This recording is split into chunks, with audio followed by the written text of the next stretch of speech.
नमस्कार दोस्तों, आप सभी का स्वागत है जीबीआर यानी ज्ञान बूस्टर फॉर रैंकर्स के ऑफिशियल यूट्यूब चैनल में। दोस्तों, आज हम लोग करंट अफेयर्स के कुछ बहुत ही महत्वपूर्ण टॉपिक को कवर करने वाले हैं जो कि हर एग्जाम के पॉइंट ऑफ व्यू से काफ़ी इंपॉर्टेंट है। मैं आज ये नहीं बोलूंगा कि सिर्फ ये ग्रुप डी के लिए इंपॉर्टेंट है या फिर सिर्फ एनटीपीसी के लिए इंपॉर्टेंट है या एसएससी जीडी के लिए या फिर दिल्ली पुलिस के लिए इंपॉर्टेंट है। ये हर एग्जाम के लिए इंपॉर्टेंट है, कोई इंडिविजुअल एग्जाम के लिए इंपॉर्टेंट नहीं है। और ये जो इंडिविजुअल एग्जाम के लिए जो इंपॉर्टेंट बोलते हैं, ये काम सिर्फ उनका होता है जो कि अलग अलग एग्जाम के नाम पर आपसे अलग अलग वो क्या करते हैं कि कोर्स बेचते हैं। जैसे कि आपने देखा भी होगा कि लिखा होता है RRB group D 500 current affairs, है ना, 500 करेंट अफेयर्स। तो और उसमें क्या होता है कि एक एक क्वेश्चन लोग करवाते हैं और 3 से 4 घंटे जो है वो समय ले लेते हैं, क्योंकि उनको भी पता है कि मैं अगर करंट अफेयर्स का अगर इस तरीके का कंटेंट दूंगा तो मेरे को वॉच टाइम आवर नहीं मिलेगा। और स्टूडेंट भी पता है उस कंटेंट को खूब पसंद करते हैं, लोग खूब देखते हैं, ठीक है। लेकिन हमारा जो कोशिश है वो इस तरह का नहीं है। हमारा जो कोशिश है ना वह है कम समय में बेहतर कंटेंट देने की हमारी कोशिश है। फिर भी लोग पता है क्या करते हैं, लोग मेरी वीडियो को स्किप कर करके देखते हैं। किस लिए भाई?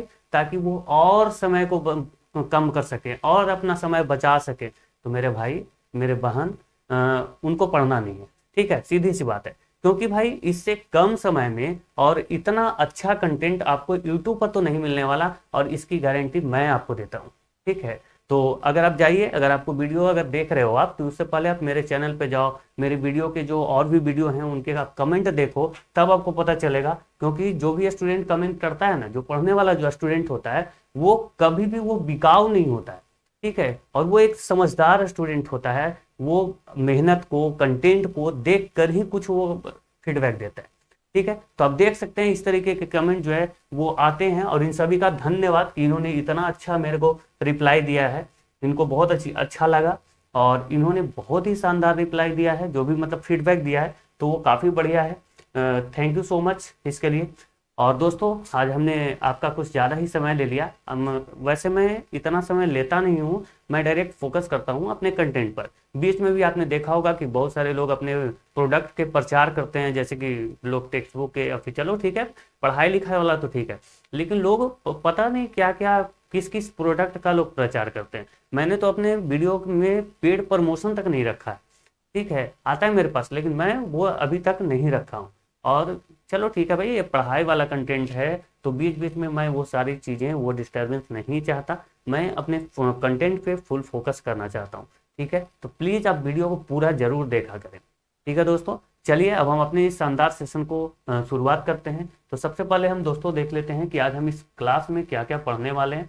तो आपने जैसा कि देख भी रखा है कि हम लोग पढ़ेंगे आज स्पोर्ट्स में, खेल में, कि कौन से खेल का आयोजन किस स्थान पे हुआ, उसका विनर कौन है, उसका उप विजेता कौन है, जैसे कि विजय हरारे ट्रॉफी, ईरानी ट्रॉफी वगैरह वगैरह जो होते हैं वो हम लोग लिस्ट उसका आज बहुत ही अच्छे शानदार तरीका से देखेंगे।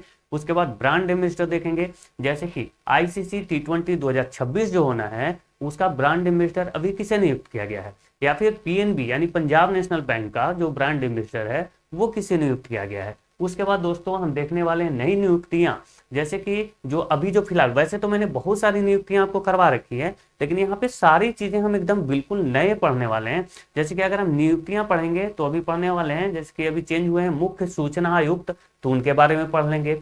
फिर आपको लेखा महानियंत्रक जो है उनके बारे में पढ़ेंगे कौन है, ये सारी चीजें। फिर हम ऐप्स और पोर्टल वगैरह पढ़ेंगे। ऐप्स और पोर्टल जो कि भारत सरकार के द्वारा या फिर कोई राज्य सरकार के द्वारा जो भी मतलब कि जारी किया गया होगा, वो हम ऐप्स और पोर्टल पढ़ेंगे। जैसे कि अभी प्रतिभा सेतु जो पोर्टल है वो किसने जारी शुरू किया है, किस लिए शुरू किया है, या फिर ज्ञान भारतम जो योजना है वो पोर्टल है, ज्ञान भारतम पोर्टल जो है वो किसने शुरू किया है, अच्छा सॉरी, वो किसने शुरू किया है, ठीक है। ये इस तरीके के हम लोग पोर्टल को देखने वाले हैं। अगर कोई पंचायती राज है तो उसने भी कोई पोर्टल जारी किया, वो सारी चीजें देखेंगे जो कि काफी महत्वपूर्ण है। उसके बाद हम देखेंगे इंडेक्स। अब यहाँ पे दोस्तों इंडेक्स तो हमने बहुत सारे पढ़ रखे हैं, और जैसे इंटरनेशनल ऑर्गेनाइजेशन हैं, जैसे कि इंटरनेशनल पीस इंडेक्स है, भुखमरी सूचकांक है, ये सारी चीजें वो तो हमने पढ़ रखा ही है, और वो आज भी हम करेंगे। वो हम लोग करीब 25 क्वेश्चन स्लाइड में देखने वाले हैं, 25 इंडेक्स देखेंगे। साथ ही साथ हम लोग देखेंगे नीति आयोग द्वारा भी बहुत सारे इंडेक्स जारी किए जाते हैं, जैसे कि एसडीजी इंडिया इंडेक्स आपको जारी किया जाता है, तो वो सारे इंडेक्स देखेंगे। फिर हम नीति आयोग के जो पहले जो राजकोषीय जो सूचकांक जो जारी हुआ है, राजकोषीय सूचकांक, उसके बारे में जानेंगे। उसमें पहले स्थान पर जो है वो कौन है। या फिर जो उत्तर भारत है, जो कि आप सेवन सिस्टर्स बोलते हो, जिसमें 7 राज्य हमारे उत्तर पूर्वी भारत, वहां के लिए भी एक सूचकांक जारी किया गया है एसडीजी का। तो उसमें पहला जो स्थान है वो किस जिले का। इस तरीके के हम सूचकांक देखेंगे। पंचायती राज मंत्रालय ने भी एक सूचकांक जारी किया है। तो वो सारी चीजें हम देखेंगे। उसके बाद हम देखेंगे योजना, कौन सा योजना महत्वपूर्ण है जो कि किस राज्य सरकार ने कौन सी राज्य सरकार चला रही है। या फिर अगर कोई योजना जो है अगर केंद्र सरकार की भी है तो वो भी हम यहाँ पे देखेंगे। लेकिन जो इंपॉर्टेंट होगा बस थोड़ा सा देखेंगे। पूरा फुल योजना जो कि भारत सरकार, जैसे कि आप आयुष्मान भारत योजना वगैरह आप जान रहे हो, जनधन योजना, वो हम नहीं पढ़ने वाले। यहाँ पे सारी चीजें करेंट अफेयर्स है, क्योंकि वो हमने पहले ही ऑलरेडी कर रखा है। उसके बाद दोस्तों हम देखेंगे नए दिवस, मतलब 2025 में जो कौन कौन ऐसे दिवस हैं जिनकी घोषणा की गई है। जैसे कि अंतरिक्ष दिवस बिल्कुल नया है ना। भाला फेंक दिवस, ये नए हैं, है ना। तो ये सारी चीजें हम देखने वाले। फिर भारत के रिकॉर्ड्स के बारे में देखेंगे, भारत के कौन कौन से रिकॉर्ड बने। जैसे विराट कोहली के बारे में देखेंगे कि उन्होंने सबसे ज्यादा शतक बनाने का रिकॉर्ड बनाया है। तो स्मृति मंधाना का क्या रिकॉर्ड है। इस तरीके के जो भारत के जो रिकॉर्ड है जिन पे हमें गर्व होता है, उस तरीके के रिकॉर्ड्स हम देखेंगे। जैसे गुलबीर सिंह के बारे में अभी ग्रुप डी एग्जाम में जो पूछा गया था, तो वो सारी चीजें हम यहाँ पे देखेंगे। उसके बाद आईपीएल और डब्ल्यूपीएल भी हम देख लेंगे। ज्यादा डिटेल्स में नहीं जाऊंगा, लेकिन आपको सारी चीजें कराऊंगा। और ये कंटेंट काफी महत्वपूर्ण होने वाला है, तो प्लीज इसको प्यार जरूर देना भाई। दिल टूट जाता है, आज मैंने इतना ज्यादा आपका समय ले लिया। आइंदा में मतलब कि जो अक्सर मैं इतना ज्यादा समय नहीं लेता हूँ शुरुआत में, लेकिन क्या है ना कि पिछली वीडियो का जो मेरा जो परफॉर्मेंस है उसको देख करके थोड़ा सा मेरा दिल दुखी हुआ, इसी वजह से थोड़ा सा मैं आज बोल गया। चलो कोई बात नहीं, हम लोग यहाँ पे अब कंटेंट को शुरू करते हैं। सभी चीजें फटाफट, मैंने तो पेन लिया ही नहीं, चलो मैं पेन ले लेता हूँ और उसके बाद हम यहाँ पे सारी चीजें आराम से देखते हैं। तो देखिए भाई, सबसे पहले हम देखेंगे, अच्छा पेन आ गया, चलो पेन आ गया। पेन का कलर सेट कर लेता हूँ। कौन सा कलर ले लूँ भाई, कौन सा कलर ले लूँ, ये वाला कलर लेता हूँ, नहीं पिंक लेता हूँ, पिंक इस तरीके का अच्छा लगता है ये, ठीक है जी। चलो अब हम करते हैं, आगे बढ़ते हैं। ये रहा हमारा पहला कंटेंट, जो कि है अभी जो स्पोर्ट्स हैं। वैसे मैंने आपको स्पोर्ट्स में सारी चीजें करवा रखी हैं। ओलंपिक करवा दिया है, पैरा ओलंपिक भी करवा दिया है, राष्ट्रमंडल करवा दिए, मतलब कॉमनवेल्थ गेम करवा दिए हैं। बहुत सारे हमने खेल करवाए हैं, सभी आयोजन स्थल भी हमने कर रखे हैं। लेकिन यहाँ पे जो है हम लोग करंट अफेयर्स के दृष्टिकोण से देख रहे हैं। जैसे कि 10वां जो ICC women's cricket world cup है, आपने देखा होगा कि अभी जो हमने वर्ल्ड कप जीता है ना, तो वो कौन सा था, तो वो 10वां था। ये आपको ध्यान रखना है। आईसीसी वुमेन्स वर्ल्ड कप जो है ये 25 वाला भारत में हुआ है। कहाँ हुआ था, भारत में हुआ था। पहला क्वेश्चन आपको ये याद रखना है कि ये कहाँ हुआ था। तो ये कहाँ हुआ था दोस्तों, भारत में हुआ था। इसका विनर कौन है, तो जीता कौन, तो जीता है इंडिया। हमने किसको हराया है, तो हमने साउथ अफ्रीका वुमेन्स टीम को हराया है। और इसी से आपको ध्यान आ रहा होगा कि T20 जो वर्ल्ड कप था 2024 वाला, वो भी भारत ने ही जीता था और साउथ अफ्रीका को हमने हराया था 7 रनों से। ठीक है, तो ये चीजें क्लियर है। 2026 वाला जो है वो कहाँ होना है, तो इंडिया और श्रीलंका में होना है, जो कि अभी उसकी जो पुष्टि है वो आज होनी है। आज खिलाड़ियों का अनाउंसमेंट भी है, सारी जो शेड्यूल है वो हो चुकी हैं। भारत और पाकिस्तान के जितने मैचेज हैं वो श्रीलंका में आयोजित किए गए हैं। तो ये सारी चीजें ध्यान रखना। यहाँ पे देखो 9वां जो आईसीसी चैंपियन ट्रॉफी है, चैंपियन ट्रॉफी जो 2025 वाला है, वो कहाँ हुआ था, तो पाकिस्तान और यूएई में संयुक्त रूप से हुआ था। इंडिया के जितने भी मैच था वो कहाँ था, तो यूएई में रखा गया था। आपने देखा होगा कि वैसे इसका होस्टिंग तो था पाकिस्तान भाई, लेकिन इंडिया जो फाइनल मैच था वो पाकिस्तान में हो ही नहीं रहा था, है ना। चलो, तो यहाँ पे जो विनर था वो कौन था, तो हमारा प्यारा भारत था और न्यूजीलैंड को हमने यहाँ पे हराया था। इज इट क्लियर, चलो एवरीथिंग क्लियर। अब यहाँ पे देखो मेंस एशिया कप 2025, ये मेंस वाला कहाँ हुआ, तो ये यूएई में हुआ। कहाँ हुआ, मेंस वाला यूएई में हुआ। अब इसमें विनर कौन है, तो हमारा भारत ही जो है इसमें विनर है। और हमने इसमें पाकिस्तान को हराया, नल्ला पाकिस्तान को, है ना, जो कि धर्म के नाम पर, जाति के नाम पर पता नहीं किस किस नाम पर भाई, जन्नत में पहुंचाने का नाम पर क्या क्या करते रहता है। हम भारतीय हैं और हमारे भारत जो है एक क्या है, धर्मनिरपेक्ष जो राष्ट्र है उस पे हम कायम हैं। हमारे देश में मुस्लिम रहते हैं, हिंदू रहते हैं, सिख रहते हैं, ईसाई रहते हैं और सभी लोग काफ़ी भाईचारे पूर्वक रहते हैं। लेकिन कुछ कुछ लोग ऐसे आ जाते हैं ना जो इसमें दरार डालने का काम कर रहे हैं, है ना। हम लोग की बहुत अच्छे हैं, मुस्लिम भाई लोग भी हमारे काफ़ी अच्छे हैं, ईसाई भी हैं, सिख भी हैं, सब लोग अच्छे हैं। लेकिन यहाँ पे कुछ ऐसे लोग आते हैं जो कि दरार डालना चाहते हैं। हमें उस वो सब चीज़ों में नहीं पड़ना है, सोशल मीडिया से दूर रहना है। रील से दूर रहोगे, पढ़ाई पर ध्यान दो और ये जातिवाद जो भी चीज़ें हैं, धर्म, ये सब चीज़ से दूर भागे, ठीक है। अच्छा, यहाँ पे कैमरे में शायद ब्लर हो रहा है भाई, मैं एक बार इसको फिक्स कर लेता हूँ। एक बार मैं इसको फिक्स करता हूँ। चलो अब सही है, फोकस। यहाँ पे आइए, आईसीसी वर्ल्ड टेस्ट चैंपियनशिप जो 2025 वाला है, ये कहाँ हुआ था आपको ध्यान रखना है कि लंदन के लॉर्ड्स मैदान में ये फाइनल मैच खेला गया था। और इसमें विनर कौन था, तो साउथ अफ्रीका पहली बार इसको जीतता है। किसको हरा करके दोस्तों, तो ये ऑस्ट्रेलिया को हरा करके साउथ अफ्रीका यहाँ पे विनर हुआ। कौन सा, तो जो टेस्ट चैंपियनशिप है वो, यहाँ पे ध्यान रखना है। उसके बाद यहाँ पे देखिए रणजी ट्रॉफी 2024-25 वाला जो है, इसका विनर कौन रहा है, तो विदर्भ जो है इसको जीत लिया है। और किसको हराया फाइनल में, तो केरल को हराया है। किसको हराया है, केरल को। उसी तरीके से देखें कि ईरानी कप 2025-26 वाला जो है वो कहाँ हुआ, तो ये महाराष्ट्र में हुआ था। और इसको भी मतलब कि विदर्भ ने ही जीता है। कहने का मतलब है कि रणजी ट्रॉफी और ईरानी कप दोनों किसने जीता है, तो विदर्भ ने जीता है। अगर बात करें ईरानी कप जो है, इसमें उप विजेता कौन था, तो शेष भारत। कौन था, शेष भारत। उसी तरीके से विजय हरारी जो ट्रॉफी है दोस्तों, मैं अगर यहाँ पे देख रहा हूँ ना नीचे, तो आप ये मत समझना कि मैं कहीं और देख रहा हूँ। दरअसल क्या है कि मेरे सामने जो है वो स्क्रीन लगी होती है, एक मॉनिटर लगा है, तो मैं वहाँ मॉनिटर में देख रहा हूँ जो कि टेबल पे रखा है। और जो टेबल है वो थोड़ा सा नीचे में है, तो हो सकता है कि मेरा आई टू आई आपसे कांटेक्ट नहीं हो पा रहा हो, क्योंकि कैमरा थोड़ा सा यहाँ पे ऊंचा में है, ठीक है। अगर वो दिखता होगा तो यहाँ पे शायद कभी कभी दिख भी जाएगा, मैं वैसे कभी आपको दिखाऊंगा भी। वैसे मैंने एक वीडियो दी थी, उसमें आप देख भी लेना। खैर, उससे आपको कोई मतलब नहीं है।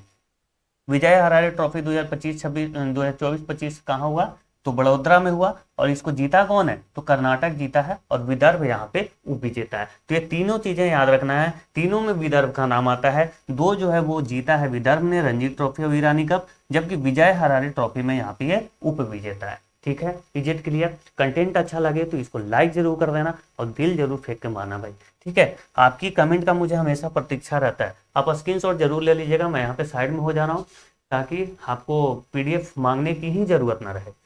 चलो आगे आइए। आईसीसी वर्ल्ड कप 2026 का ब्रांड एम्बेसडर जो है वो किसे बनाया गया, पहला क्वेश्चन, तो ये रोहित शर्मा को बनाया गया। मैंने बताया कि आईसीसी 2026 जो T20 वर्ल्ड कप है वो कहाँ होना है, तो भारत और श्रीलंका में होना है, ठीक है दोस्तों। वर्ल्ड पैरा एथलेटिक चैंपियनशिप 2025 जो है, इसके ब्रांड एम्बेसडर कौन बने हैं, तो कंगना रनौत बनाई गई हैं। और इसका 12वां संस्करण कहाँ किया हुआ होगा, तो जवाहरलाल नेहरू स्टेडियम जो कि नई दिल्ली में है, वहां पे किया जाएगा, ठीक है। तो वर्ल्ड पैरा एथलेटिक्स चैंपियनशिप जो है, अच्छा इसकी 2025 वाला, इसका ब्रांड एम्बेसडर कौन बनी रही, तो Kangana Ranaut. Indian golf premier league का ब्रांड एम्बेसडर कौन बने, तो युवराज सिंह बने। अच्छा, झारखंड पर्यटन का ब्रांड एम्बेसडर किसे बनाया गया, तो MSD यानी कि महेंद्र सिंह धोनी को बनाया गया है। उड़ीसा हैंडलूम, इसके ब्रांड एम्बेसडर कौन बनाई गई हैं, तो माधुरी दीक्षित को बनाया गया है उड़ीसा हैंडलूम के ब्रांड एम्बेसडर। यहाँ पे देख लो, ब्रांड एम्बेसडर मैंने इस तरीके से लिखा है क्योंकि यहाँ पे जगह कम था। अब देखो, UNFPA इंडिया ने लैंगिक समानता के लिए ब्रांड एम्बेसडर किसे बनाया है, तो कृति सेनन को बनाया है। Is it clear. लेवी ने, जो लेवी होता है, लेवी जो कपड़े का ब्रांड है, उसने भी अपना ब्रांड एम्बेसडर किसे बनाया है, तो आलिया भट्ट को बनाया है, ठीक है। FIBA महिला एशिया कप 2025 की ब्रांड एम्बेसडर किसे बनाया गया है, ये आप ध्यान रखना, ये मियाओ लीची हैं और ये चीन के क्या हैं, तो एक बास्केटबॉल खिलाड़ी हैं चीन के। कौन, मियाओ लीची लीची आप याद रख लो, लीजी वैसे है, मियाओ लीजी, लेकिन आप लीजी से याद रखना कि जो महिला एशिया कप FIBA वाला है, उसकी 2025 वाला ब्रांड एम्बेसडर बनी है चाइना की जो एक एथलेटिक्स हैं, कौन, बास्केटबॉल खिलाड़ी, और मियाओ लीजी जो है उनको ब्रांड एम्बेसडर बनाया गया। ऑस्ट्रेलियाई पर्यटन अभियान का ब्रांड एम्बेसडर सारा तेंदुलकर को बनाया गया है, सचिन तेंदुलकर की जो सुपुत्री हैं। उसके बाद जोमेटो के ब्रांड एम्बेसडर शाहरुख खान को बनाया गया है। इंडियन ओलंपिक कमेटी IOC ने किसे मेंटल हेल्थ एम्बेसडर बनाया है, तो अभिनव बिंद्रा को बनाया है, ध्यान रखना अभिनव बिंद्रा जी का नाम, ठीक है। अगर बात करें पंजाब नेशनल बैंक के ब्रांड एम्बेसडर कौन है, तो ये है हरमनप्रीत कौर, जो कि ये भी जो हमने जो जीता था वर्ल्ड कप महिलाओं वाला, उसके ये कैप्टन है। ठीक है, चलिए आगे चलते हैं। तो ब्रांड एम्बेसडर अभी हमने देखा कुछ महत्वपूर्ण। अब हम दोस्तों कुछ ऐप और पोर्टल को कवर करने की कोशिश करते हैं। ठीक है, चलो कोई दिक्कत तो नहीं किसी को भाई? क्या ही किया जाए, बहुत ठंडी है यहाँ पे, कोहरा बहुत ज़्यादा है, और मुझे लग रहा है कि कोहरे का ही इफेक्ट है कि रूम में बहुत लाइट वगैरह नहीं है। यहाँ पे मैं जो भी कर पा रहा हूँ वो इन्वर्टर की वजह से मैं कर पा रहा हूँ अभी थोड़ी सी। चलिए महत्वपूर्ण ऐप और पोर्टल देखिए। तो कायका सेतु पोर्टल, यहाँ पे जरूर आप, बहुत इंपॉर्टेंट क्वेश्चंस हैं ये सारे, आपको एक एक क्वेश्चंस को ध्यान से देखने हैं और एक एक क्वेश्चन आपको याद रखना है। अगर हो पाए तो आप इसको 2 बार 3 बार आप रिवीजन आप जरूर कर लेना, क्योंकि एक बार में माइंड में नहीं आती है सारी चीजें। कायका सेतु पोर्टल जो है वो कर्नाटक सरकार ने शुरू किया। किस लिए भाई? तो युवाओं को रोजगार देने के लिए। चलो, कोई तो सरकार है भाई जो युवाओं के रोजगार देने पर कुछ न कुछ काम कर रही है, मतलब कुछ फोकस कर रही है। कौन सा? तो कर्नाटक सरकार है, और कायका सेतु पोर्टल इसने बनाया है। एक है उम्मीद पोर्टल, अब ध्यान रखना बहुत अच्छा, ये केंद्र सरकार ने इसको चलाया है। देश भर में जो वक्फ की जो संपत्तियां हैं, किसकी संपत्तियां? तो जो वक्फ बोर्ड है, जो वक्फ बोर्ड की जो संपत्तियां हैं उसके बेहतर प्रबंधन के लिए इसे बनाया गया है। ठीक है, बेहतर प्रबंधन और पारदर्शिता को बढ़ावा देने के लिए क्या बनाया गया है? तो उम्मीद पोर्टल। अब देखो ये बैंकनेट पोर्टल, ये हमने पहले भी पढ़ा रखा है आपको। बैंकनेट पोर्टल जो है वो केंद्र सरकार द्वारा जारी किया गया। ये किस लिए जारी किया गया है भाई? तो संपत्तियों की ई नीलामी के लिए, मतलब कि इलेक्ट्रॉनिक रूप से इसका क्या किया जाएगा? नीलामी किया जाएगा। Is it clear? Pratibha Setu, आप ध्यान रखना, प्रतिभा सेतु ऐप जो है यूपीएससी यानी union public service commission, UPSC में अंतिम रूप से चयनित जो नहीं हो पाने वाले जो स्टूडेंट हैं, मेधावी उम्मीदवार, तो उनके रोजगार के अवसर देने के लिए इसने शुरू किया है प्रतिभा सेतु ऐप, और ये यूपीएससी द्वारा इसको लॉन्च किया गया है। जैसे कि आपने देखा होगा, जो यूपीएससी का जो एग्जाम होता है वो पहले सीसेट का एग्जाम होता है, मतलब प्री का एग्जाम होता है, सीसेट और पेपर 1 वगैरह होता है। तो उसमें जो क्वालिफाई हो जाता है सीसेट वगैरह, उसके मेंस फिर पेपर होते हैं, जो कि 4-5 पेपर उसको उनको लिखना होता है। तो जो अंतिम रूप से जो मेरिट जो आती है, उसमें जिसका सिलेक्शन नहीं होगा, वो जो प्री से बाहर हो गए उनके लिए नहीं, जो अंतिम चले गए लेकिन उनका मेरिट नहीं लग पाया है, तो उनके लिए ये पोर्टल बनाया गया है। ठीक है, सचेत ऐप की बात करें तो राष्ट्रीय आपदा प्रबंधन प्राधिकरण ने इसे लॉन्च किया है। ठीक है, नेशनल डिजास्टर मैनेजमेंट अथॉरिटी ने इसे लॉन्च किया है। किस लिए भाई? तो लोगों को प्राकृतिक आपदाओं से क्या करना है? इसे सचेत करना है। जैसे आपने भी देखा होगा कि आपके मोबाइल पे तरह तरह के मैसेज आते हैं, जैसे कोहरा अगर होना है तो वो पहले ही आ जाता है मैसेज कि आज इतने घंटे बाद कोहरा आना है, बरसात आनी है, तो बताया जाता है कि इतने घंटे बाद जो है वो आपके क्षेत्र में बरसात आने की संभावना है। तो इसीलिए एक ऐप बनाया गया है, सचेत ऐप, जो कि राष्ट्रीय आपदा प्रबंधन प्राधिकरण बनाई है। ज्ञान भारतम पोर्टल मोस्ट इंपॉर्टेंट है, ये भारत सरकार ने इसे लॉन्च किया है प्राचीन पांडुलिपियों के डिजिटलीकरण और संरक्षण के लिए, और नरेंद्र मोदी ने इस पोर्टल का उद्घाटन किया है ना, जो कि हमारे पीएम है। और जो प्राचीन जो पांडुलिपि है उसका क्या किया जाएगा? डिजिटलीकरण किया जाएगा और उनका संरक्षण किया जाएगा, उनका बचाव किया जाएगा। ठीक है, अब देखो एआई चैटबॉट एक सारथी है, चैटबॉट का नाम क्या है? तो सारथी।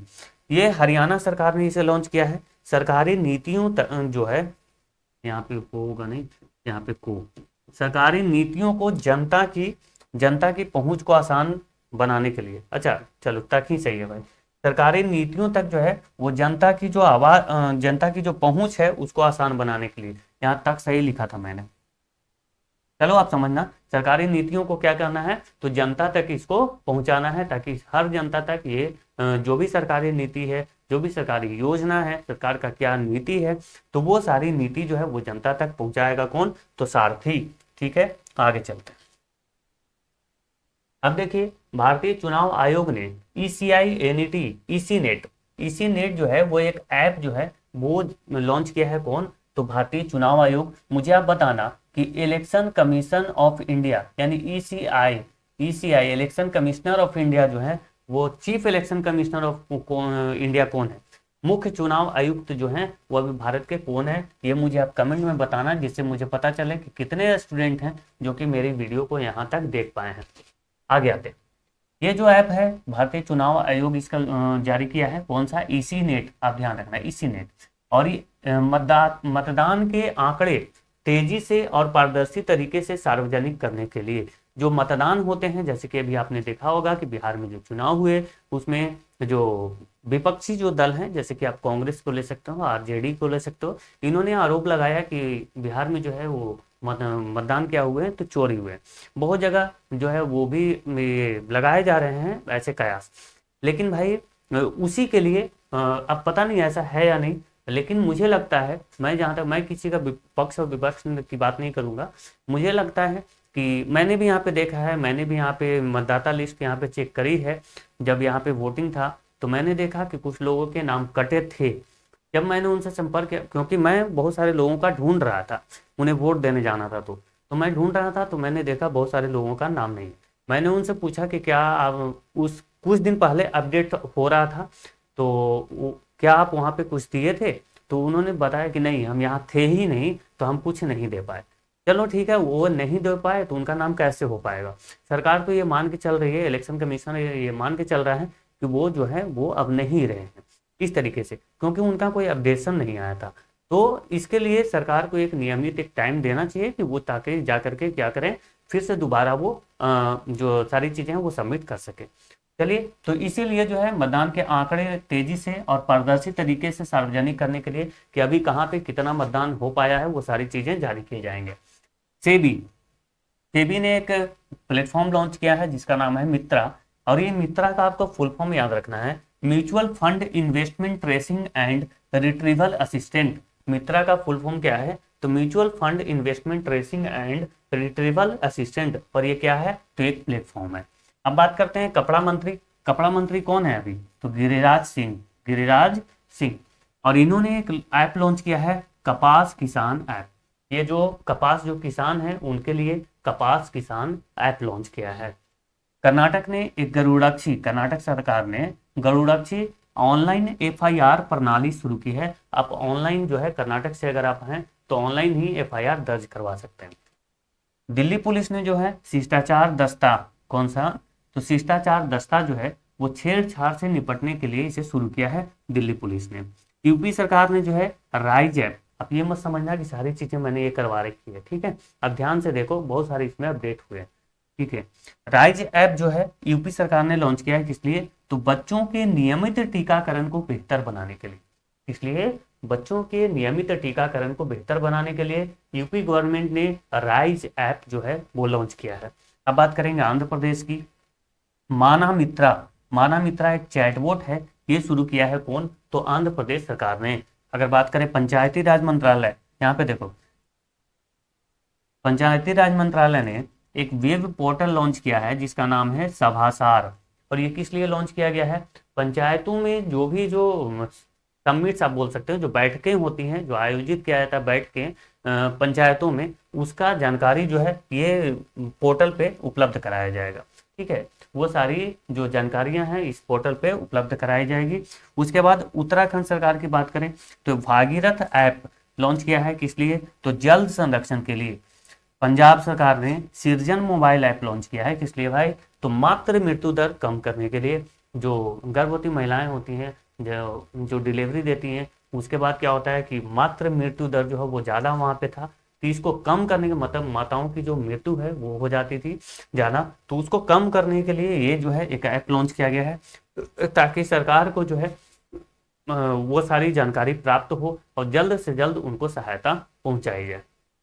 गुजरात सरकार ने SWAR यानी कि स्वर, स्वर जो प्लेटफॉर्म है वो लॉन्च किया है। इसका फुल फॉर्म आपको ध्यान रखना है, speech and written analysis resource, speech and written analysis resource. और ये किस लिए है, तो भाषा संबंधी भाषाओं को दूर करने के, बाधाओं को दूर करने के लिए।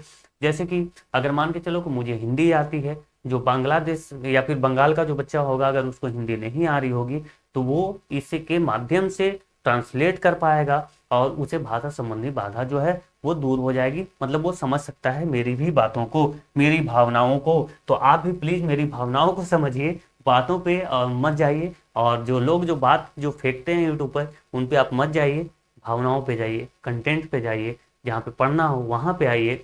ये नहीं कि बस बातें पे आप बिकते जाओ, लोग तरह तरह के बात करते हैं, अच्छे अच्छे बात करेंगे, गुड गुड, है ना, मजा आता है, मजा, तो मजा के लिए मत पढ़िए भाई। चलिए आइए यहाँ पे, मुख्यमंत्री भारत दर्शन योजना, ये योजना है। ये अब देखो कि मैंने कितना अपडेट यहाँ पे करके रखा है कि ये सारे जो हैं आपको कुछ ही महीनों को दिख रहे होंगे। अभी आप देखना कि कल का भी यहाँ पे न्यूज मैं कवर कर लूंगा। देखो, मुख्यमंत्री भारत दर्शन योजना जो है वो बिहार सरकार ने शुरू किया है। अब देखो, सभी ग्राम पंचायतों में विवाह मंडप योजना, कौन सा, तो विवाह मंडप योजना जो है उसे मंजूरी दी गई है। कहाँ, तो बिहार में। बिहार में जो है सभी, बिहार के सभी पंचायतों में, है ना, विवाह मंडप योजना को मंजूरी दिया गया है। अगर बात करें विद्या शक्ति पहल, ये आंध्र प्रदेश सरकार में शुरू किया गया है। और एक है डीजी लक्ष्मी योजना, डीजी लक्ष्मी योजना ये आंध्र प्रदेश सरकार ने शुरू किया है। आप मुझे जरूर एक कमेंट करना, मैं यहाँ पे पूछ लेता हूं, लाडली, लाडली लिखा है भाई, लाडली लक्ष्मी योजना, हो चलो, लाडली लक्ष्मी योजना ये किस सरकार ने शुरू किया है? लाडली लक्ष्मी योजना जो है वो कहाँ चल रहा है? लाडली लक्ष्मी लक्ष्मी योजना, या फिर मुख्यमंत्री बहना योजना, जो बहना योजना है वो भी कहाँ शुरू किया हुआ है? मुख्यमंत्री बहना, ये क्या लिख रहा हूँ भाई, आज क्या हो गया है? चलो, तो ये दो आप कमेंट में करके जरूर बताना, कमेंट करके आपको बताना। मुख्यमंत्री सेहत योजना जो है वो पंजाब सरकार ने शुरू किया। आप ऐसे याद रख लो कि पंजाब में जो लोग हैं, जैसे कि एक मूवी भी आई थी, अब मुझे उस मूवी का नाम याद है लेकिन मैं बोल नहीं पा रहा हूँ, पता नहीं, वो उड़ता पंजाब, हाँ। तो उसमें आपने देखा होगा कि पंजाब में जो है वो नशे की लत काफ़ी अधिक थी, तो वहाँ पे दिखाया गया। तो ऐसे आप याद कर लो कि नशे से सेहत खराब होती है, इसलिए सेहत योजना जो है वो पंजाब सरकार ने शुरू किया है। आदि कर्मयोगी पहल, ये आदि कर्मयोगी जो पहल है ये जनजातीय मंत्रालय द्वारा शुरू किया गया है। और अब ध्यान रखना कि जनजातीय मंत्रालय के जो मंत्री हैं वो कौन है, तो जुएल ओरांव। कौन है? जुएल ओरांव। जन सुरक्षा संतुष्टि अभियान जो है ये गुजरात सरकार ने शुरू किया है। कौन? जन सुरक्षा संतुष्टि अभियान। भारत सरकार ने देश में किशोरियों को कौशल प्रदान करने और सशक्त बनाने के लिए नव्या योजना, कौन सी योजना? नव्या योजना शुरू की है।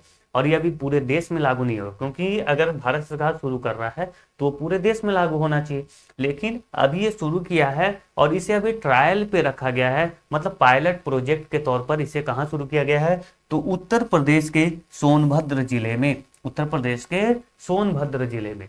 अब दोस्तों, सोनभद्र जब नाम आया है तो यहाँ पे दो चीज मैं क्लियर कर दूं कि कुछ स्टैटिक भी जानकारी ले लेते हैं। जैसे कि सोनभद्र जो है वो किस लिए प्रसिद्ध है, तो सोनभद्र जो है, सोनभद्र जिले में ही एक जगह है रेणुकूट, और ये रेणुकूट में एक बांध है जिसे नाम है गोविंद बल्लभ पंत सागर, जो कि भारत का सबसे बड़ा कृत्रिम बांध है ना, गोविंद बल्लभ पंत सागर। ये सोनभद्र जिले में ही है, ठीक है, कहाँ पे है? सोनभद्र जिले में ही है, जो कि भारत का सबसे बड़ा कृत्रिम झील है।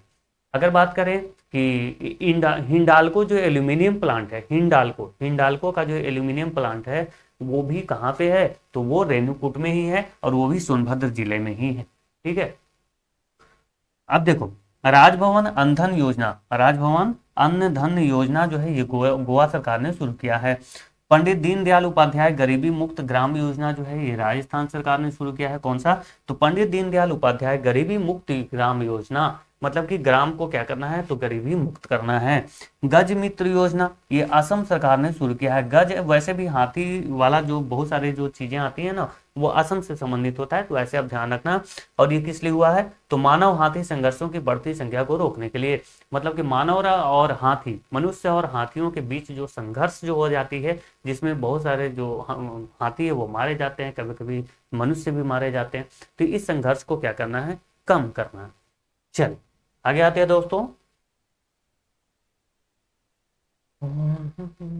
हाँ, अब हम कुछ नियुक्तियां देखते हैं। वैसे मैं आपको बता दूं कि मैंने बहुत सारी नियुक्तियां आपको करवा रखी हैं। यहाँ पे मैं वही नियुक्तियां लेके आया हूं जो कि मैंने अभी तक नहीं करवाया है, जैसे बीसीसीआई के अध्यक्ष, आईसीसी के अध्यक्ष वगैरह जो भी है, वो मुख्य चुनाव आयुक्त, ये सारी चीजें, सीएजी, सीजीए, मैं सारी चीजें करवा रखा हूँ। ले यहाँ पे हम क्या कर रहे हैं, जो कि अभी हमने नहीं करवाया है। अगर आपने उस चीज का, आपको अगर वीडियो चाहिए तो आप जाओ मेरे प्लेलिस्ट पे, इसके पहले जो 3 दिन पहले जो वीडियो आया है उसमें वो सारे टॉपिक क्लियर हैं। वैसे मैं इस वीडियो के डिस्क्रिप्शन में भी उसका लिंक मैं दे दूंगा, आप चाहें तो वहां से भी आप जाकर के देख सकते हैं।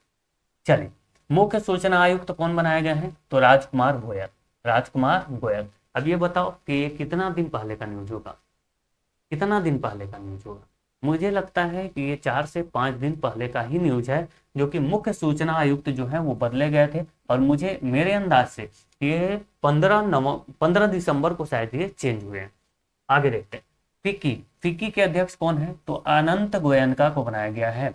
महालेखा नियंत्रक कौन है? तो टीसीए कल्याणी, जो कि 29वें नंबर के हैं। 29वें नंबर के महालेखा नियंत्रक। अच्छा, ये महालेखा नियंत्रक क्या होते हैं?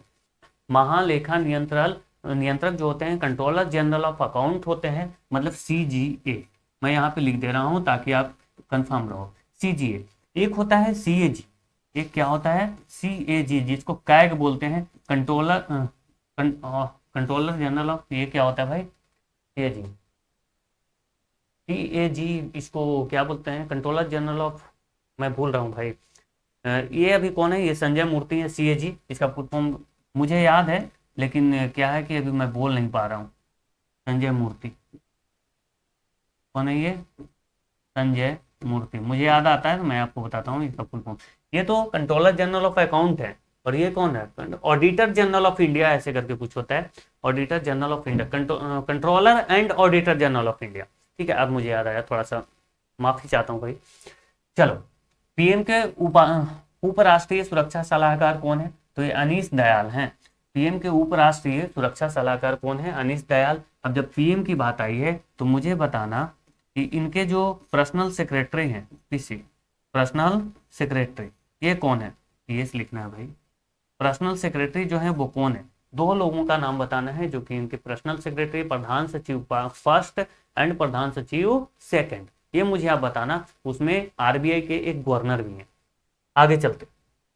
बीआईएस यानी कि भारतीय मानक ब्यूरो, इसके महानिदेशक किसे बनाया गया है? तो संजय गर्ग को। संजय गर्ग।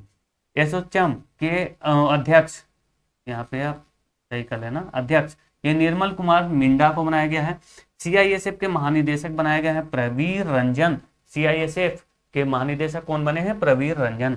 एफएसएसआई के सीईओ कौन बने हैं? तो रजीत पुन्हानी। ये अब ध्यान रखना भाई, बहुत पूछा जाता है। अटल इनोवेशन मिशन के निदेशक कौन है? तो दीपक वागला। अगर बात करें राष्ट्रीय चिकित्सा आयोग के अध्यक्ष, तो ये अभिजीत सेठ को बनाया गया है राष्ट्रीय चिकित्सा आयोग के अध्यक्ष। भारतीय मुक्केबाजी संघ के अध्यक्ष कौन है? अजय सिंह। अब यहाँ पे देखना, आप कंफ्यूज हो जाओगे, क्या होगा? देखो, अजय नाम कितने हैं भाई? भारतीय मुक्केबाजी संघ के अध्यक्ष कौन है? तो अजय सिंह। अगर बात करें IRDAI के प्रमुख कौन है? तो अजय सेठ। देख लो यहाँ पे अजय कितने नाम है। यूपीएससी के अध्यक्ष कौन है? अजय कुमार। मैं यहाँ पे अजय वाले जितने भी नाम है यहाँ पे मैं एक जगह इंक्लूड करने का मतलब मेरा ये है ताकि आप कंफ्यूज ना हो। और इस मेरे क्लास की यही विशेषता है कि मैं कोशिश करता हूँ कि एक तरह के कंटेंट आपको एक जगह पे मिले, ठीक है, ताकि आप कंफ्यूज ना हो। आगे चलते हैं। राष्ट्रीय हल्दी बोर्ड। अब ये देखो कितना पुराना क्वेश्चन होगा। राष्ट्रीय हल्दी बोर्ड जो है वो 2 जगह पे बनाया जा रहा है, आपको भी पता है। कहाँ कहाँ? तो निजामाबाद और तेलंगाना में इसका हेडक्वार्टर है राष्ट्रीय हल्दी बोर्ड। और इसके देखो, इसके जो पहले जो अध्यक्ष हैं, ये देखो, क्या ये क्वेश्चन नहीं पूछा जाएगा? बिल्कुल पूछा जाएगा भाई, चाहे वो किसी भी एग्जाम में आए। आप आगे मैं आपको जरूर फिर बताऊंगा कि पूछा गया या नहीं, ठीक है, ये जरूर पूछा जाएगा। राष्ट्रीय हल्दी बोर्ड के पहले अध्यक्ष, क्योंकि प्रथम बार हुआ है, ये बने हैं पल्ले गंगा रेड्डी। कौन बने हैं? पल्ले गंगा रेड्डी। और रेड्डी ऐप से आप याद रखना कि इसके जो हेडक्वार्टर है वो तेलंगाना साइड में है, तो तेलंगाना हैदराबाद साइड में जो है वो रेड्डी वोडी जो टाइटल होता है वो ज्यादा होता है, ठीक है। चलो आगे चलते हैं। ये देखिए, कुछ यहाँ पे महिलाओं की मैं बात करूंगा दोस्तों, ये पिछले वीडियो में भी था लेकिन यहाँ पे कुछ अपडेट करके मैं लाया हूँ, तो इसको आप पूरा देख लेना एक बार। जैसे कि प्रिया नायर, ये हिंदुस्तान यूनिलीवर लिमिटेड की पहली महिला सीईओ बनी है। जैसे कि जो लाइफ बॉय साबुन वगैरह जो आते हैं, फेयर लवली शायद हिंदुस्तान यूनिलीवर का ही है, तो ये बहुत बड़ी कंपनी है, बहुत सारी चीजें बनाती है। तो इसके पहली महिला सीईओ बनाई गई है प्रिया नायर। अब देखो, उमा कांजीलाल, ये इग्नू की पहली महिला कुलपति बनाई गई हैं। कौन? तो उमा कांजीलाल। ठीक है, बहुत अच्छा। जो इग्नू है उसके पहले पहले महिला कुलपति बनाई गई है उमा कांजीलाल। तो ये भी क्वेश्चन पूछे जाने की संभावना काफी प्रबल है। तनुष्का सिंह कौन है? तो वायुसेना की जगुआर स्क्वाड्रन की पहली महिला पायलट बनाई गई। आरती सरीन सशस्त्र बल चिकित्सा सेवा की पहली डायरेक्टर जनरल बनी। अब देखो साधना सक्सेना नायर, तो ये कौन है? तो आर्मी मेडिकल सर्विसेज की पहली डायरेक्टर जनरल है, पहली महिला डायरेक्टर जनरल साधना सक्सेना नायर, और यहाँ पे प्रिया नायर, कंफ्यूज मत होना। गीतिका कौल कौन है? तो सियाचिन ग्लेशियर में तैनात होने वाली पहली महिला चिकित्सा अधिकारी हैं। अब सियाचिन से ही एक और चीज ले लो, गीतिका कौल तो है सियाचिन ग्लेशियर में तैनात होने वाली पहली महिला चिकित्सा अधिकारी, लेकिन शिवा चौहान कौन है? तो शिवा चौहान है सियाचिन ग्लेशियर में तैनात होने वाली पहली महिला। ठीक है, पहली महिला अगर पूछा जाए तो वो कौन है? शिवा चौहान। लेकिन पहली महिला चिकित्सा अधिकारी कौन है? तो वह है गीतिका कौल। अब देखो यहाँ पे दिव्या शर्मा नौसेना की पहली महिला फ्लाइंग इंस्ट्रक्टर बनी थी। अनामिका बी राजीव भारतीय नौसेना की पहली महिला हेलीकॉप्टर पायलट बनाई गई थी। अब देखो काम्या कार्तिकेयन कौन थी? तो ये माउंट एवरेस्ट पर चढ़ने वाली सबसे कम उम्र के भारतीय महिला। कौन? काम्या कार्तिकेयन, माउंट एवरेस्ट पर चढ़ने वाली सबसे कम उम्र की भारतीय महिला। अब देखो यहाँ पे भारतीय नौसेना की पहली महिला फाइटर पायलट कौन है? तो आस्था पुनिया। अगर बात करें आरपीएफ, ये देखो ये भी क्वेश्चन काफी इंपॉर्टेंट है, आरपीएफ की पहली महिला प्रमुख कौन है? तो वो है सोनाली मिश्रा। कौन है दोस्तों? सोनाली मिश्रा। तीनों अंतर्राष्ट्रीय प्रारूप में शतक लगाने वाली पहली भारतीय महिला कौन बनी? तो स्मृति मंधाना बनी। तीनों अंतर्राष्ट्रीय प्रारूप में शतक लगाने वाली पहली भारतीय महिला कौन है? तो स्मृति मंधाना है। अभी आपने देखा होगा उनकी शादी थी, और शायद किन्हीं वजह से अब लोग क्या है ना कि अफवाह बहुत ज़्यादा फैलाते हैं, और मैं इन चीज़ों पर आजकल तो खैर न्यूज़ पे मैं बिलीव ही नहीं करता हूँ। लोग अपने व्यूज के चक्कर में, टीआरपी के चक्कर में पता नहीं कौन कौन से न्यूज़ फैला देते हैं। भाई अंदर का बात उनको कैसे पता चल जाता है? भाई सोर्स के हवाले से, सूत्रों के हवाले से। ये सूत्र आखिर होते क्या है आज तक पता ही नहीं चला। चलिए, अब पता नहीं उनका क्या मैटर है, क्या जरूरी है भाई दूसरे के मैटर में मुझे टांग अड़ाना, है ना? तो ऐसा नहीं। 2 पैरालंपिक स्वर्ण पदक जीतने वाली पहली भारतीय महिला कौन है? तो अवनी लेखरा। अवनी लेखरा जो है 2 पैरालंपिक स्वर्ण पदक जीतने वाली पहली भारतीय महिला हैं। और ज्योति रात्रे की अगर बात करें तो एवरेस्ट फतह करने वाली सबसे उम्रदराज भारतीय महिला है। अभी काम्या कार्तिकेयन का नाम आपके सामने आया था, तो काम्या कार्तिकेयन जो है वो सबसे कम उम्र में एवरेस्ट फतह करने वाली वो भारतीय महिला थी। जबकि अभी हम बात कर रहे हैं ज्योति रात्रे की, तो ये एवरेस्ट पर चढ़ने वाली ये कौन सी हैं? तो ये सबसे उम्रदराज महिला हैं। अच्छा 1 सेकेंड, ये क्या कर दिया मैं? 1 सेकेंड रुक जाना भाई। ठीक है, मैं चाह रहा था कि सारी चीजें वो फिक्स हैं या नहीं है। हाँ फिक्स है, कोई दिक्कत नहीं। पीटी उषा भारतीय ओलंपिक संघ की पहली महिला अध्यक्ष। कौन? तो पीटी उषा। राष्ट्रीय महिला आयोग की नई अध्यक्ष कौन बनी? तो विजय किशोर रहाटकर। अगर बात करें इंडियन नहीं, international Olympic committee, international Olympic committee जिसका मुख्यालय कहाँ है आप मुझे कमेंट में बताना। इसका जो हेडक्वार्टर है आप मुझे कमेंट में लिखना है। देखो मैं बीच बीच में कमेंट करने के लिए इसलिए बोलता हूँ, क्वेश्चन इसलिए पूछता हूँ ताकि मुझे पता चल पाए कितने स्टूडेंट ऐसे हैं जो कि यहाँ तक वीडियो देख पाए। ठीक है, क्रिस्टी कोवेंट्री और ये जिम्बाब्वे की है, और ये इंटरनेशनल ओलंपिक कमेटी की पहली महिला अध्यक्ष बनाई गई है। वर्ल्ड ट्रेड ऑर्गेनाइजेशन यानी डब्ल्यूटीओ की पहली महिला हेड कौन है? तो नोगोजी ओगोंजा इवोला। अब ये है कहाँ के? तो नाइजीरिया के। वैसे डब्ल्यूटीओ का मतलब वर्ल्ड टूरिज्म ऑर्गेनाइजेशन भी हो सकता है, इसलिए यहाँ पे मैं डब्ल्यूटीओ नहीं लिखा हूँ। ठीक है, पहली महिला विधि सचिव कौन बनाई गई है? तो अंजू राठी राणा। CSIR की पहली महिला चीफ कौन बनी है? तो नलाथम्बी कलाई सेल्वी। ठीक है, तो इतनी महिलाओं के बारे में आपको जानना आवश्यक था। ओ सॉरी, सारी चीजें सही है भाई, चल एवरीथिंग इज ओके। आगे आते हैं, यहाँ पे अब देखिए हम नीति आयोग के बारे में पढ़ लेते हैं। आपको पता है कि भारत में जो है 1950 में योजना आयोग की स्थापना हुई थी, और हमने पंचवर्षीय योजना बनाने की शुरुआत करी थी। जो कि पंचवर्षीय योजना जो है हम सोवियत संघ, जो कि रूस है आज, तो रूस हालांकि विघटन हो गया लेकिन आज रूस बचा है, तो उससे हमने लिया था क्या? तो पंचवर्षीय योजना, माने हम लोगों ने वहां से सीखा था। अब योजना आयोग पंचवर्षीय योजना बनाता था। जो 12वीं पंचवर्षीय योजना थी उसकी कार्यकाल थी 2012 से 2017। लेकिन आपको पता होगा कि 2014 में ही बीजेपी की सरकार आती है, नरेंद्र मोदी आते हैं, और उसके बाद जो है योजना आयोग को क्या किया जाता है, भंग कर दिया जाता है। उसके स्थान पर लाया जाता है नीति आयोग, जिसका फुल फॉर्म है national institution for transforming India, और इसकी स्थापना 1 जनवरी 2015 को की जाती है।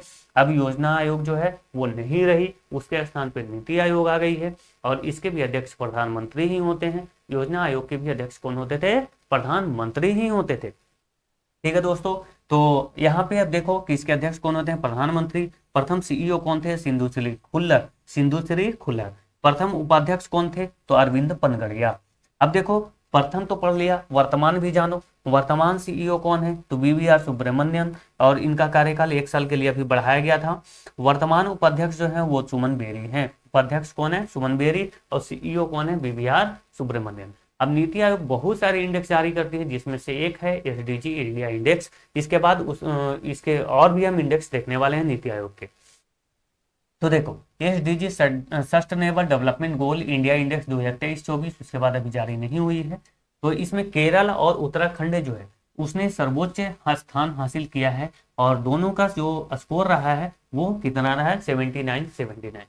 केरल का भी 79 और उत्तराखंड का भी 79, मतलब कि टाई वाला मामला है। ठीक है, सबसे खराब प्रदर्शन किसका रहा, तो बिहार का रहा, जिसने 57 अंक ही स्थान हासिल किया। दूसरा सबसे खराब प्रदर्शन किसका रहा है, तो झारखंड का रहा है, और इसने 62 अंक जो है वो प्राप्त किए हैं। भारत का समग्र एसडीजी स्कोर कितना रहा है, तो 71। अब समग्र का मतलब सबका एक एवरेज निकालने के बाद 71 आया। अब देखो वर्ष 2021 में ये कितना था, तो 66। वर्ष 2018 में कितना था, तो 57 था। अभी जो है वर्ष 23-24 वाला में क्या हो गया है, तो 71 हो गया है, मतलब 66 से 71 हो गया है। स्कोर कैसे दिए जाते हैं इसमें, तो 0 से 49 का मतलब है कि वो आकांक्षी है। 50 से 64 का बीच का अगर रहे तो वो प्रदर्शन करने वाला है, जैसे कि बिहार और झारखंड को आप ले सकते हैं, ये प्रदर्शन करने वाला है। 65 से 99 जो है वो अग्रणी उसको माना जाएगा, जैसे कि केरल और उत्तराखंड जो है वो अग्रणी में आएंगे। और अगर किसी का स्कोर एकदम 100 हो जाए तो वो सफल है, क्या है, सक्सेसफुल है, वो आगे आएगी। अब देखिए नीति आयोग जो है, जैसे कि एसडीजी इंडिया इंडेक्स हमने देखा, उसी तरीके से नीति आयोग जो है एसडीजी एक और इंडेक्स जारी करता है, सस्टेनेबल डेवलपमेंट गोल वाला। जैसे कि आप देख सकते हैं कि नीति आयोग के उत्तर पूर्वी क्षेत्र सतत विकास लक्ष्य, यहाँ पे है सतत विकास लक्ष्य का मतलब होता है एसडीजी सस्टेनेबल डेवलपमेंट गोल। तो ये उत्तर पूर्वी क्षेत्र के लिए है, जो कि 7 सिस्टर वाले राज्य होते हैं, जो और जो उत्तर पूर्वी भारत में के जो राज्य हैं वो, जैसे कि सिक्किम भी उसमें आ सकता है। अब यहाँ पे देखिए कि यहाँ पे शीर्ष जिला कौन रहा, किसने शीर्ष स्थान हासिल किया है, तो हन हथियाल, और ये कहाँ का जिला है, तो मिजोरम का है। अगर बात करें नीति आयोग के पहले जो राजकोषीय स्वास्थ्य सूचकांक है, ये 2025 वाला, ये पहली बार है, तो अब ध्यान से इसको देख लो भाई, पहली बार है ये।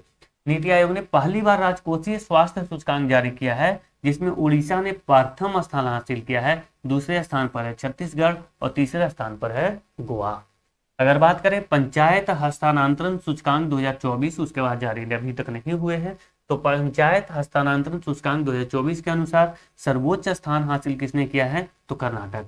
दूसरे स्थान पर कौन है, केरल, और तीसरे स्थान पर कौन है, तमिलनाडु। पहला दूसरा तीसरा आपको बिल्कुल ध्यान रखना है। फर्स्ट पंचायत उन्नति सूचकांक जो है वो 22-23 में जारी हुआ है, किसके द्वारा, तो केंद्रीय पंचायती राज मंत्रालय द्वारा। केंद्रीय पंचायती राज मंत्रालय द्वारा जो है पहला, और ये भी पहला है तो आपको ध्यान रखना है, पहला पंचायत उन्नति सूचकांक जारी किया गया, और जिसमें फ्रंट रनर है ना, फ्रंट रनर की ए श्रेणी में टॉप कौन किया है, तो गुजरात। कौन किया है, गुजरात। अगर बात करें जिला बाढ़ गंभीरता सूचकांक, जिला बाढ़ गंभीरता सूचकांक ये बताता है कि कौन सा जिला जो है बाढ़ से सर्वाधिक प्रभावित हुआ है, तो है ना, कौन किस नंबर पे है। तो ये जो है डिस्ट्रिक्ट फ्लड सेवेरिटी इंडेक्स जो है पहली बार ये जारी हुआ है, कौन, ये पहली बार जारी हुआ है, ध्यान रखना। और ये किसके द्वारा जारी किया गया है, तो आईआईटी दिल्ली और आईआईटी गांधीनगर ने मिलकर इसे जारी किया है। टॉप पे कौन रहा है, तो पटना जिला। मतलब कि पटना जिला जो है वो बाढ़ से सबसे अधिक प्रभावित हुआ है, जो कि बिहार की राजधानी भी है और वो एक जिला भी है। चलिए ठीक है, आगे चलता हूं दोस्तों। देखिए यहाँ पे आपको लग रहा होगा कि ये सूचकांक जो है वो मैंने पहले भी करवाए हैं, लेकिन इसमें बहुत सारे आपको अपडेट हैं। देखो नीचे आया नहीं है, बहुत सारे नीचे है, अभी और भी है। ठीक है, तो इसको ध्यान से देखो। Global AICT index 2025, AICT AICT index 2025 में टॉप पे कौन है? तो सिंगापुर। इंडिया का जो है, इंडिया का एक शहर है बेंगलुरु, इंडिया का शहर जो है वो बेंगलुरु, ये टॉप पे है। इंडिया में टॉप कौन किया? तो बेंगलुरु। अगर पूछा जाए ग्लोबल एआईसीटी इंडेक्स 2025 में टॉप पे कौन है, कौन सा देश है, तो वो होगा Singapore.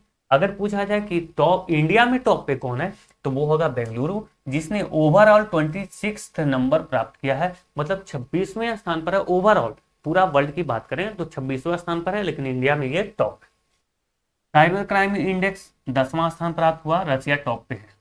Sustainable development goal index 2025 99वां स्थान प्राप्त हुआ है, टॉप पे फिनलैंड है।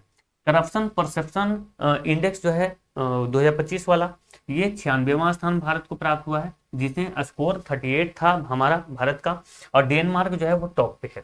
वर्ल्ड हैप्पीनेस इंडेक्स में 118वां स्थान भारत को मिला है, फिनलैंड टॉप पे है।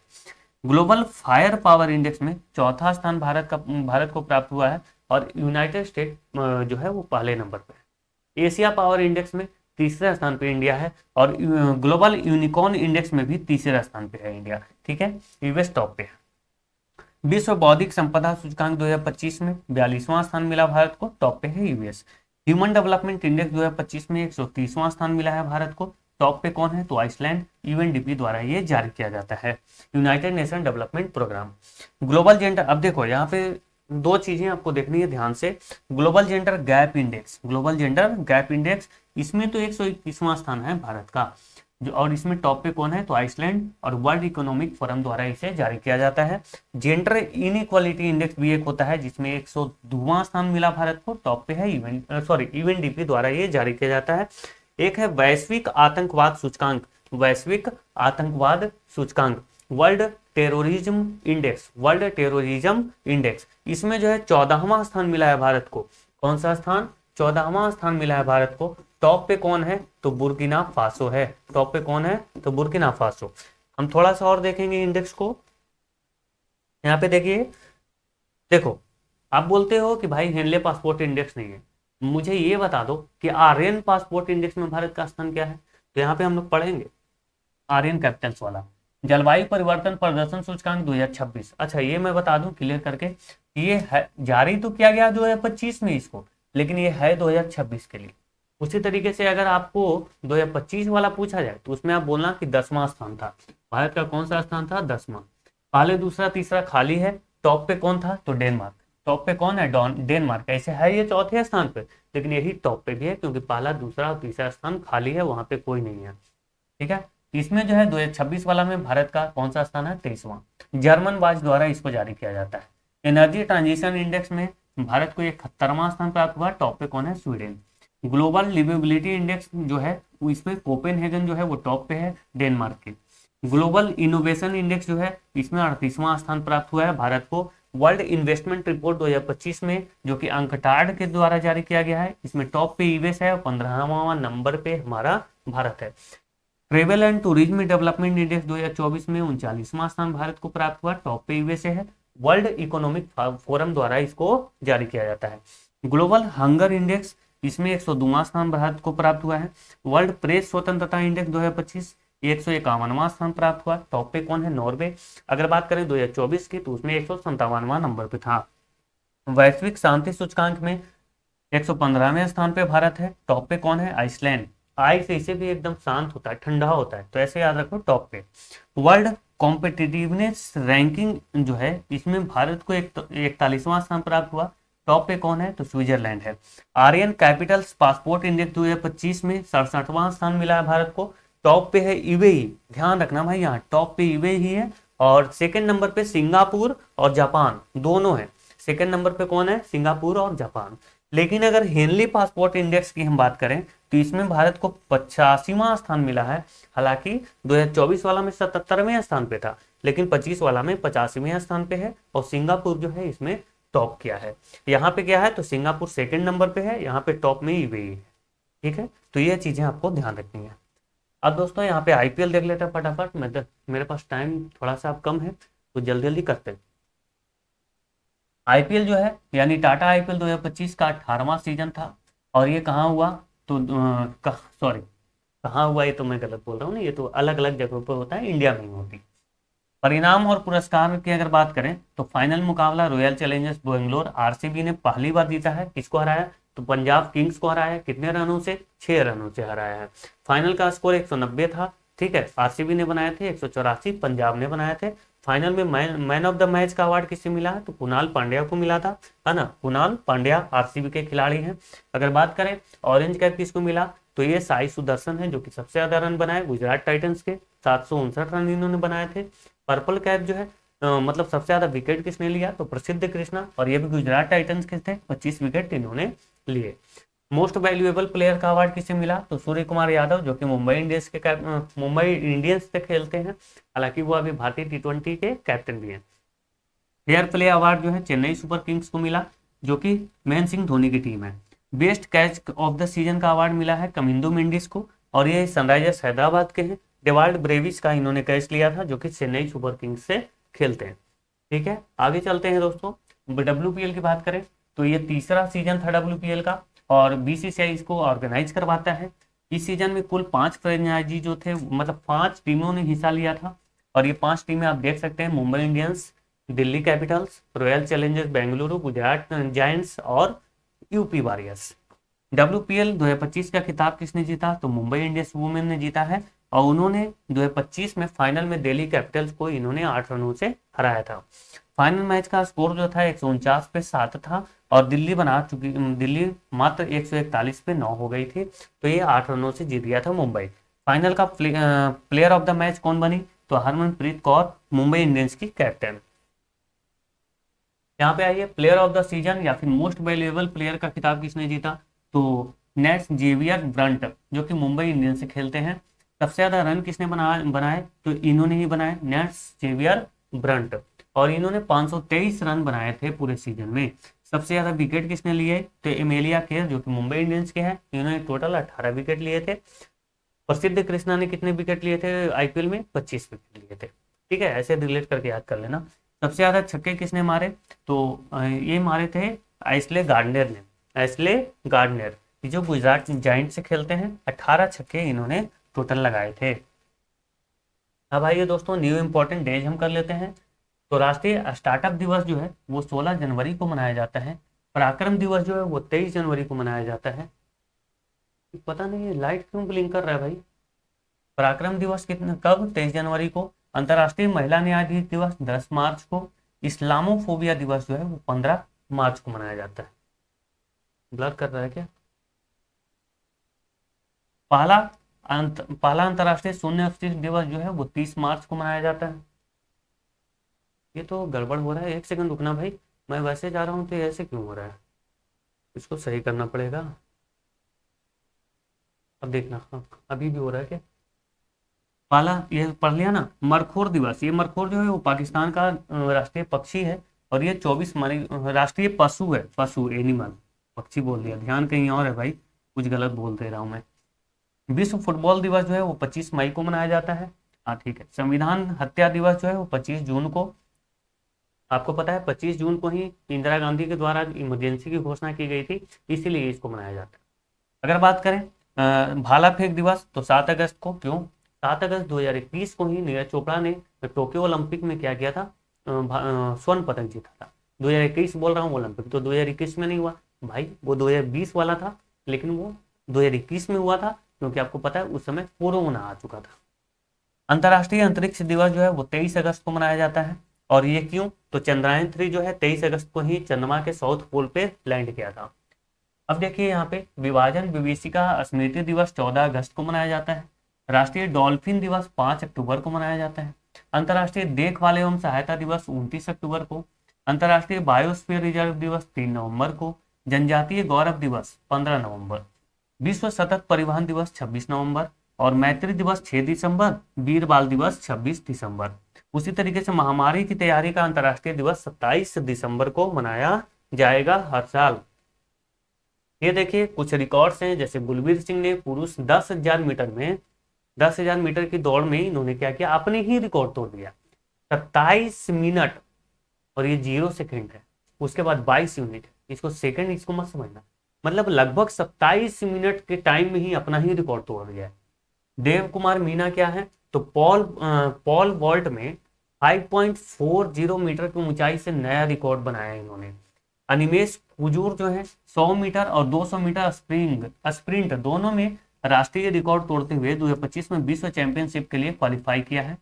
स्मृति मंधाना का क्या क्या रिकॉर्ड रहा, तो पहली महिला भारतीय महिला बनी क्रिकेटर जिन्होंने 2025 में अंतर्राष्ट्रीय क्रिकेट के सभी प्रारूपों में शतक लगाया।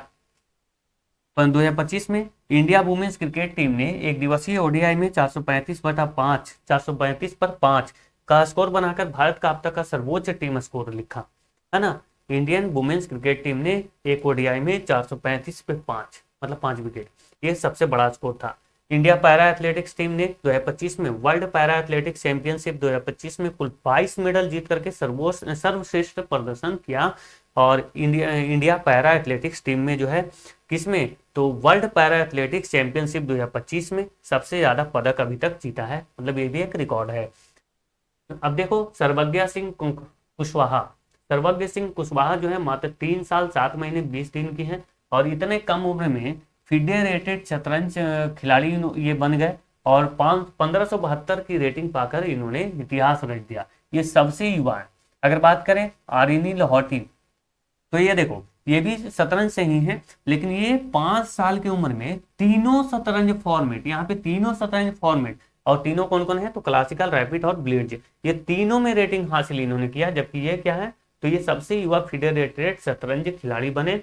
और यहाँ पे ये जो है ये तीनों जो शतरंज के जो तीनों फॉर्मेट है, मतलब क्लासिकल, रैपिड और ब्लिट्ज, इसमें रेटिंग हासिल किया। भारत की सबसे कम उम्र की महिला फेडरेटेड खिलाड़ी ये बनी।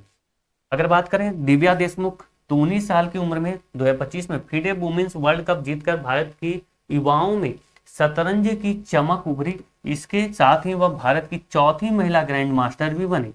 महिलाओं की बात कर रहा हूँ, पुरुषों की नहीं। चौथी महिला ग्रैंड मास्टर कौन है, तो दिव्या देशमुख। विराट कोहली ने 30 नवंबर 2025, ये 30 नवंबर अब काट लेना, ये रांची वाला है ना। ये रांची में इन्होंने 52वां बनाया था। रांची में इनका जो था वो 52 नंबर का शतक था, 52वां। अब यहाँ पे क्योंकि ये 53वां बता रहा है, तो दक्षिण अफ्रीका के खिलाफ रायपुर में अपना 53वां ओडीआई शतक जड़ा, और इस प्रकार एक फॉर्मेट में सबसे ज्यादा सैकड़ा लगाने का रिकॉर्ड भी इन्होंने कायम कर लिया। 30 नवंबर की ये बात जो है वो नहीं है, 30 नवंबर वो रांची वाला है। ये जो है ये शायद 3 दिसंबर का होगा या फिर 2 दिसंबर का होगा।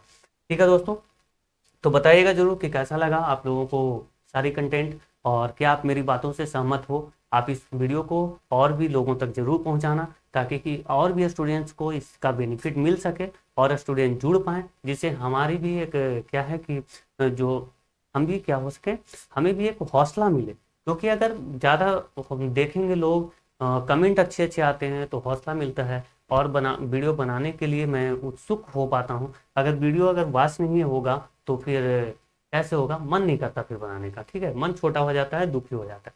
तो आप बताइएगा जरूर कैसा लगा, और आपको जरूर अपने इम्पोर्टेंट जो कमेंट है वो आप जरूर भेजिएगा। आपका कोई सजेशन है तो भी आप भेजिएगा, और इस वीडियो को लाइक शेयर करना है, और इस चैनल को सब्सक्राइब भी कर लीजिएगा। ठीक है दोस्तों, बाकी अगर मैथ्स की बात करूँ तो मैथ्स के लिए एक चैनल है मैथ्स बाय GBR, वो अभी शुरू ही हुआ है, मैथ्स बाय GBR। उस पर डेली उस पर क्लास चलेंगी, मैं आपको सूचना उसका दूंगा। अभी उस पर डेली क्लास नहीं चल रहा है, तो उस सारी चीज़ें वेरीफाई होने के बाद मैं आपको सूचना दे दूंगा। और इस पर जो है वो आपको सप्ताह में 2-3 क्लास ही मिलेंगी, क्योंकि मैं कंटेंट अच्छा लाऊंगा। डेली रहने से क्या फ़ायदा भाई, जब कंटेंट में दम ही ना हो। ठीक है, तो अपना ख्याल रखिए और पढ़ते रहिए। थैंक यू सो मच, जय हिंद।